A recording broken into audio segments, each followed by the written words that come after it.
Indian army operation సింధూర్తో దాయాదికి ఏం దిక్కు తోచడం లేదు. తట్టుకోలేక జీర్ణించుకోలేక కడుపు మంటతో రగిలిపోతున్న పాక్ సైనికులు సరిహద్దు ప్రాంతాల సామాన్యులపై ప్రతాపం చూపిస్తున్నారు.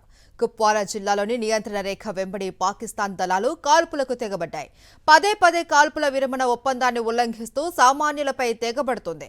కర్నాహ్ కుప్వారాలో పౌరులపై పాక్ కాల్పులు జరిపింది. దీంతో ప్రాణాలు అరిచేతిలో పెట్టుకుని సేఫ్ జోన్లకు వెళ్లిపోతున్నారు సరిహద్దు గ్రామాల ప్రజలు.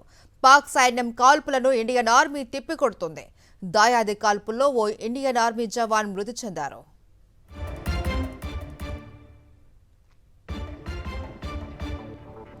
పహల్గామ్ ఉగ్రదాడి జరిగినప్పటి నుంచి బోర్డర్ ప్రాంతాలను లక్ష్యంగా చేసుకున్న పాక్ సైన్యం గ్యాప్ లేకుండా కాల్పులకు తెగబడుతూనే ఉంది. నిన్న పూంచ్ సెక్టార్లో పాక్ రేంజర్లు జరిపిన కాల్పుల్లో 12 మంది అమాయక జనం బలయ్యారు. ఈ దుర్మార్గమైన చర్యలకు త్వరలోనే గట్టిగా బదులిస్తాము అని పాక్ సైన్యాన్ని ఇండియన్ ఆర్మీ హెచ్చరించింది. ఎల్ఓసి వెంట ఫైరింగ్ చేస్తుండటంతో చాలా మంది గాయాలతో ఆసుపత్రుల్లో చేరుతున్నారు.